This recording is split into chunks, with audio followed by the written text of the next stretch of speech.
Hey, good morning to everybody. Happy Friday. It's Daryl here. It's bright and early 4 a.m. here in Connecticut on the East Coast. I've been up for an hour or two. As usual, I started researching my videos, looking into political stuff.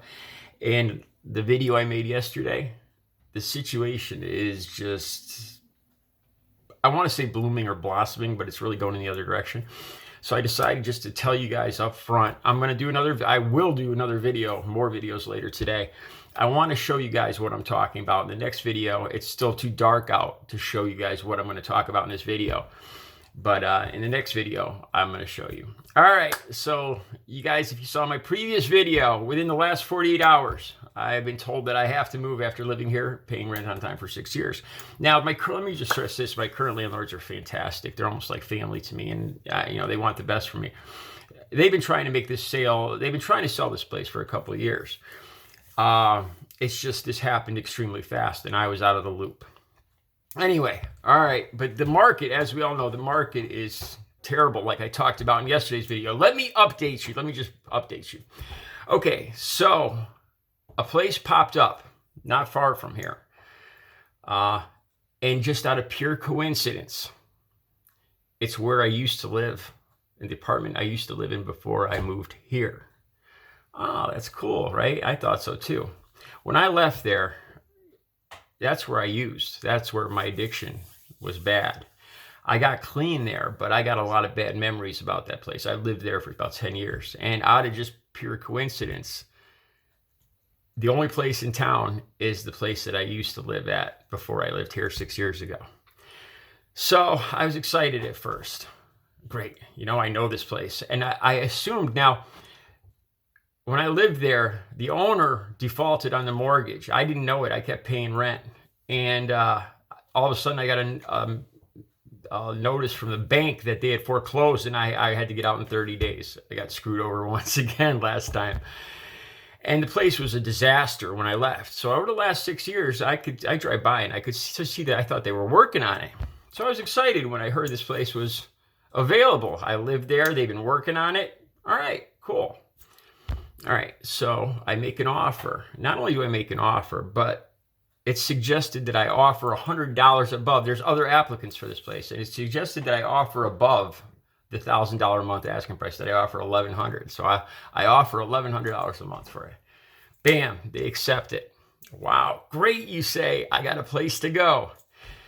Until I actually went down there and looked at the place. I thought it was remodeled. You got to remember, like I said, this is where my addiction exploded. In the last years, I was getting clean. I was, struggling into recovery. And then I've worked into real recovery in this place. So that place it's a trigger for me in some ways. So I go down there. And in the next video, I'm going to show you what is passing for $1,100 a month these days. First thing I saw was at least 15 black bags of trash sitting on the porch in front of what would be my porch, my front door. Trash, garbage, and bags of trash. I looked inside. From what I could see today, I'm going to go on a tour of the place, and they claimed it was remodeled. It's at best the appliances or something pulled out of some other trash department it looks like something like appliances from the 70s or 80s. Just hodgepodge together. Windows are missing, doors are missing, and I overbid it $100 a month on this place. So I'm going to have to refuse this. Not only that, but the memories, I thought it was going to be all remodeled, but the memories of myself using there. And not only that, it does not have central air. I used to have air conditioners when I was there. I sold all my air conditioners when I moved here and got central air. Turns out, not all air conditioners are one of the things on the shortage list these days. I did not know that. If you go to Walmart or Target, good chance you're not going to find an air conditioner, or you're going to pay a lot for it.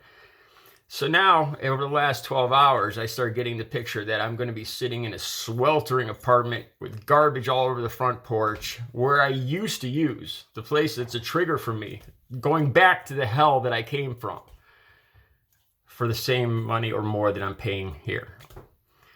And not only that, but I'm being encouraged and pushed towards it, because there's nothing else, Daryl. You got to go. because people want to move in here. To be honest with you guys, I know my triggers, and and moving in there would probably be the death of me. I'm going to have to turn it down, even though I have no other prospects of where to live. I'm going to make another video later this morning, and I'm going to show you. I'm going to try to show you what I'm talking about in the video here and there. It's almost in the last 48 hours, I have to make, and not only that, but down at this other apartment, I'd have to sign a 12-year lease. 12-month lease. So I'd have to be locked into this garbage strewn trigger of an apartment, a sweltering trigger of an apartment for me for 12 months. It would end up being my death. I would either end up, relapsing or offing myself probably.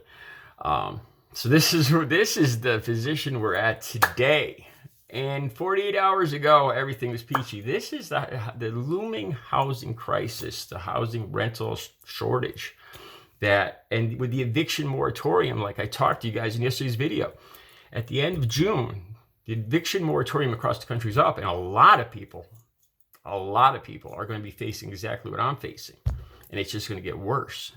And with lumber prices still up, I see nothing but a huge problem on the horizon.